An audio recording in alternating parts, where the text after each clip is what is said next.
Here I am. Here I am. I'm live. I'm sorry. You had a black screen. It's an interesting morning.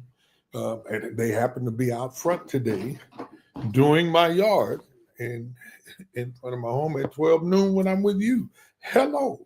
I am Pastor Willie, your host for Kingdom Fundraisers Live. I'm grateful to have you with us today because I have some things I really want to share with you and introduce to you and have a conversation with you about clear and concise uh, writing of your grant. You know, in my book, The 5 R's for Successful Fundraiser, there are 5 things I specifically talk to each and every one of you about on a regular basis. You can get that ebook, and we're going to share with you in a little while how you can actually get that ebook along with our 5R course for a really good holiday special price. Now, that book, The 5 R's for Successful Fundraising, in that book, we talk about 5 things. We talk about researching. How do you find the right funder that matches your vision or you match what the funder want to fund? 2, we talk about reading. When you find that funder, specifically if you find one that matches what your organization goals and vision are, and they put out an RFP or a NOFA. I'm going to talk about that in a minute. You want to read it very careful. But then you want to write. The third R is write. Yes, write starts with a W, but it sounds like the R. You want to write that proposal and you want to be clear and concise about that. So we're going to talk about that briefly today. And then following up writing it, you want to review it. You want to make sure you're writing what the funder asked for. Give them the answers to the questions. Go through one question at a time.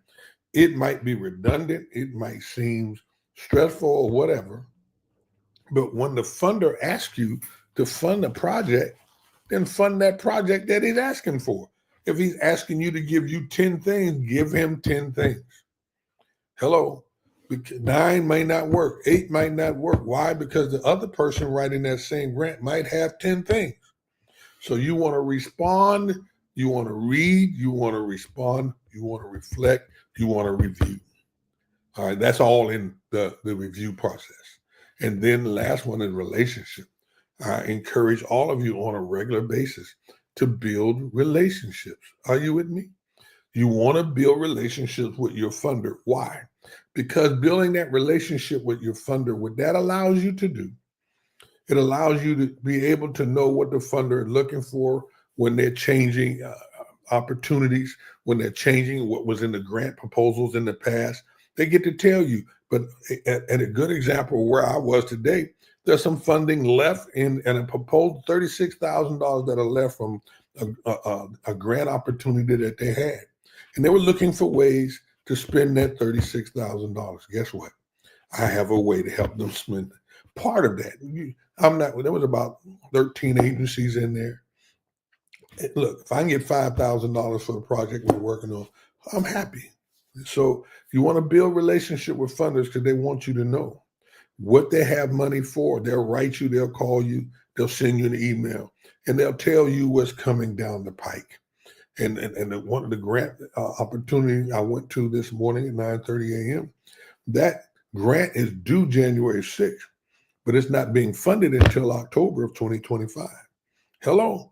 January January 6th, the grant is due.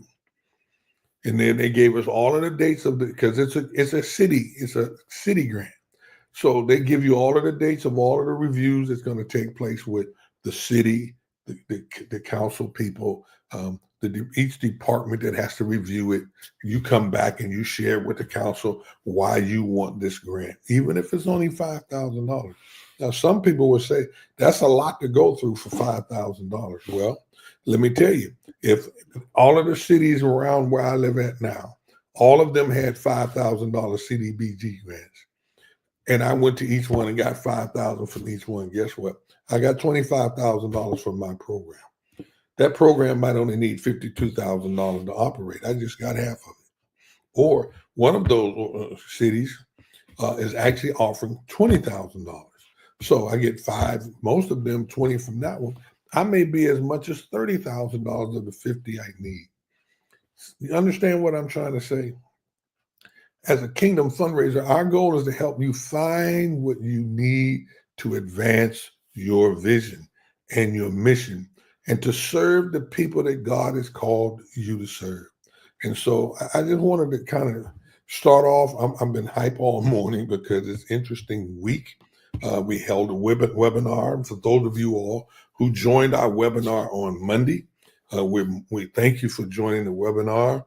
And for those who have decided that they want to work with Kingdom Fundraisers, we're getting ready to pull that together for you. And we thank you for that opportunity. Those discounts was already offered to many of you all. If you didn't get the information, make sure you DM me for that. You DM me for that. And when I'm done, I'm going to give you an opportunity to join the Kingdom Fundraisers Network membership. And I'm just going to ask you one simple thing at the end. I want to tell me, to write me, to DM me, to message me, and say to me, I want that course. And when you want that opportunity, we're going to send it to you. Hello, somebody, in a way that you'll be able to grab and function and do the things that we want you to be able to do. So don't forget, join, listen for, stay with me just for a few minutes today. Stay with me because at the end of this, I'm going to share with you a way to become a partner in the Kingdom Fundraisers Network. And you have an opportunity to be a partner for a year, up to 3 years, but it will be a blessing to you and not just doing it for you. So now let me reverse him back up. Today, the reason why I want to talk about concise, clear and concise fundraising is because when I was at I went to a city council meeting when they were explaining how to apply for CDBG money. CDBG is Community Development Block Grant funds. The city has a couple $100,000 to spend on community outreach opportunities, but they also have money for housing. They call it the Home Project, where you can apply for rehabilitation for homes or build new homes or whatever. But they also have the community money where, for example, I was there to look at what funds that I can receive for the organization that asked me to go and how to receive funds specifically for jobs and retention program, a job development and retention program. Now, in that area, while they were just talking about it, they broke it all down real well. And in doing so in their PowerPoint presentation with the development individuals, one of the areas they highlighted was writing your proposal and being clear and concise. And then the third thing they highlighted was making sure your financials were in order, your financial team was in order, that you can report properly. And I talk about, when I say to you in my 5 R's, build relationships, that's why you want to build relationships, because they send out an information. When they send out that information and it comes to us directly, we know to be there at 9:30 a.m. They're going to review it for about an hour, hour and a half, and they're going to tell you specifically what they want. That's why I say Kingdom Fundraisers, what we do is we match your vision with funders that want to fund that vision. And this is a perfect example. They have several areas of funding that they're willing to fund. So we're matching the organization that I went to represent, their vision, with the funder's vision to fund programs like that. Do y'all get that? It happens and it's real. And so what we went today, we heard what they wanted, but she talked about being clear and concise with your proposal. And that's talking about crafting your proposal in a way that's easy to understand, it's direct, and it's compelling. Let me say that again. You want to write your proposal, not just a narrative about who you are, but when you're writing that proposal and you're answering, what do you want their money for? You want to be clear. You want to be concise in your writing, rather it's a proposal for a NOFA or RFP. Remember this, RFP, request for proposals. That's what we responded to today. And the NOFA, the term NOFA comes generally from federal programs, and that is Notice of Funding Available, NOFA. And so when you get these things, or a bid, if you're bidding on a contract, They're going to ask you specific questions. You want to answer those questions clear and a concise way. And that simply means in a way that they can understand it. It answers their questions directly and compelling. It eliminates unnecessary detail. It focuses on key information and it communicates the purpose. It communicates your goals and impact of the project effectively. It tells them what you're going to do and how effectively you want to do it. Let me tell you, if you're not sure what you want to do, it comes out in the way you write it. Huh? It tells them when they read a proposal, they don't want to read your proposal and be like, what do they really want to do? Why they're saying all that? Narrow it down. Be honest and be straightforward. Here's what I want the money for. Here's what I'm going to do with your money. And here's the outcome and the goals. Y'all didn't hear that. Yes, you did.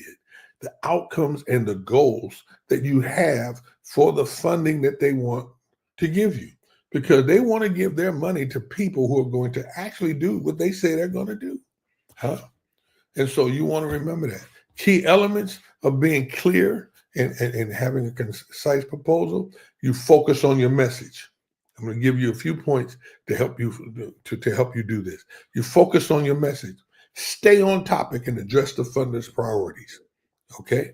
Avoid overlaying technical jargon. Don't overtalk. Stay on point. Number 2, your legal structure.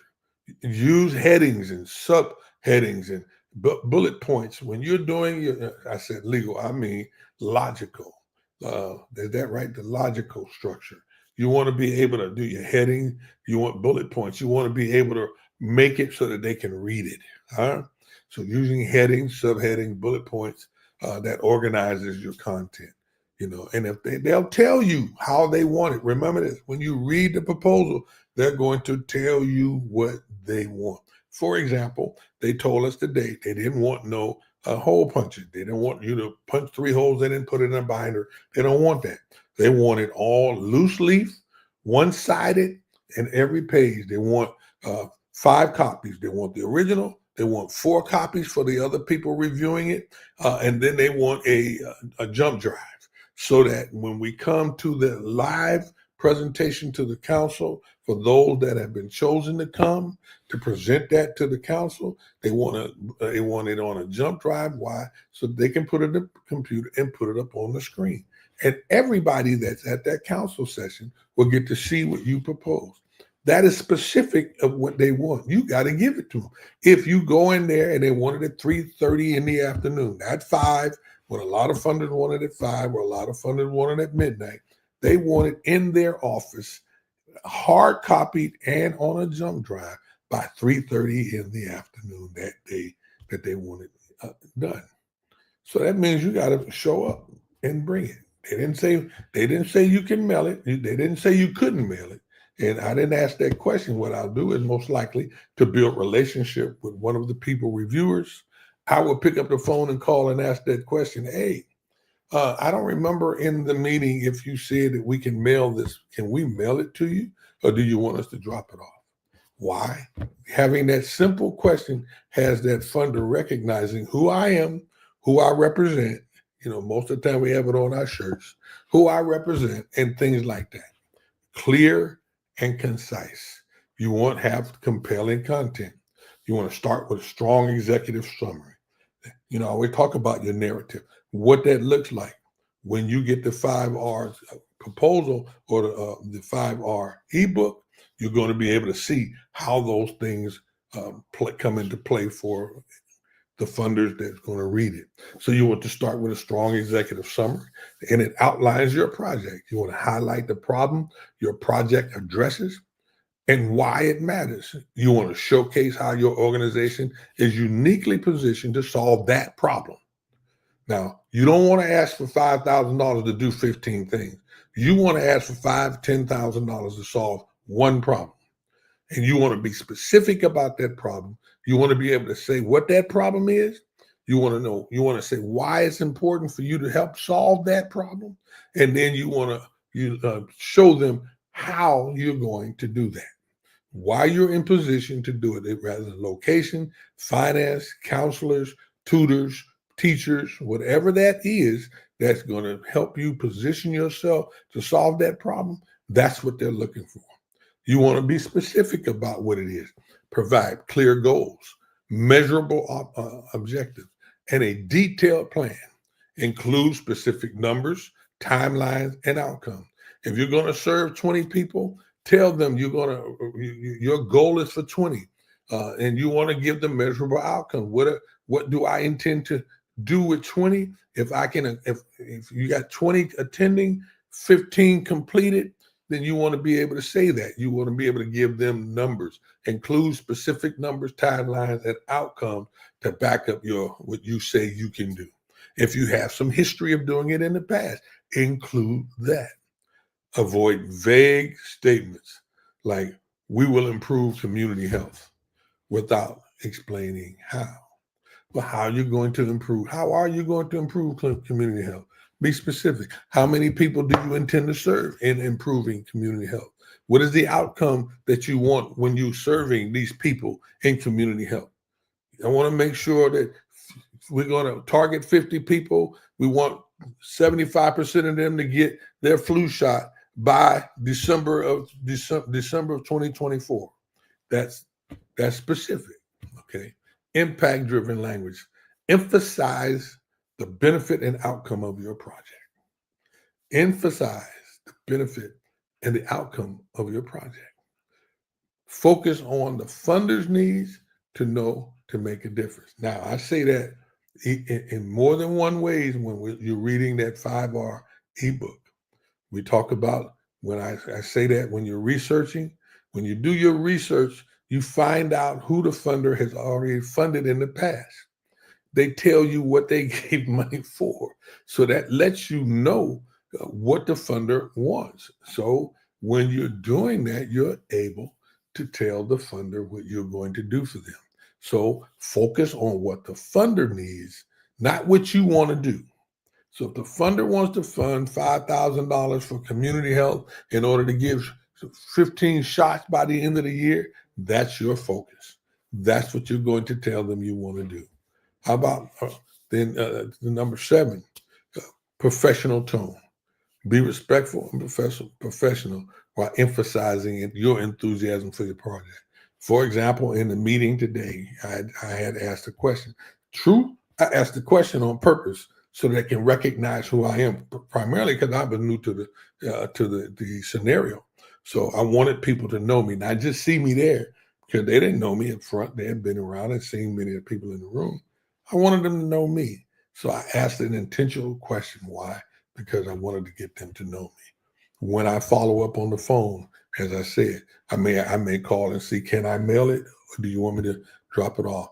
The way that I asked that question, I want to make sure I ask it in a way that says, well, he wasn't listening there. No, my comment was, I'm not sure if I missed that question or your how you explained it, but I want to make sure if I'm able to drop it off, or do you mail it to you, or do you want me to drop it off? Things like that are very important. And then the last thing I want to add to that is proofreading and editing. Hello, that's my 4th R in the 5 R's of successful fundraising. Proofread. You're going to read it, you're going to write it, you're going to review it. Number 4, review it. You want to proofread your work. Check your grammar, your spelling, formatting errors. You want to ensure that your proposal reads smoothly and professionally.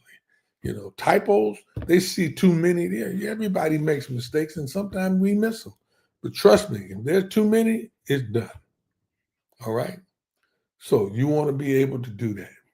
Let me give you an example of clear versus wordy writing. Let me give you a wordy one, for example.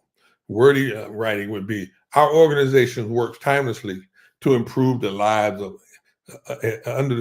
improve the lives of underserved families in our community by providing them with much needed resources, including financial assistance, educational programs, health services, so that they can thrive and live better. Well, guess what? You can say all of that in a much smoother way. We help underserved families thrive by providing financial assistance, education, and health services. Said the same thing in a lot less words. So we want to make sure you understand that. Well, why does it make a difference? Why is that important? Because funders often review hundreds of proposals. Clear and concise writing helps respect their time. It makes your proposal stand out. It increases your chances of approval and communicating your ideas effectively by focusing on clear and being brief with it. You ensure your message resonates with the funder and it leaves a lasting impression. That's what we want to help you do by writing. Today, I needed to do that. I wanted to review that with you all. Good morning, good afternoon, my brother. I need to talk with you. Hello, Brother Mark. I'm praying with you, man. I'm praying that you're doing okay. Um, I got some things for you I want to share. And I want to know how you and Mom Ballard are doing. Please give her a hug for me and Miss Ella.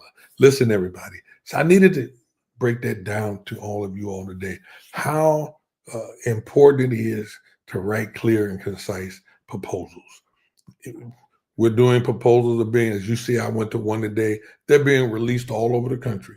For example, the CDBG funding, they're being released in January, February, March in your city because the federal money has already been released. Federal funds are sent to cities and states generally between October and December. They have an idea of what they're going to be doing. And then they call together meetings at the city councils to tell you how they're going to do it. If you haven't been invited to a city council meeting for CDBG or by HUD, because that's really HUD money, then you want to call your city council and ask them, have you distributed the CDBG money for 2025 yet?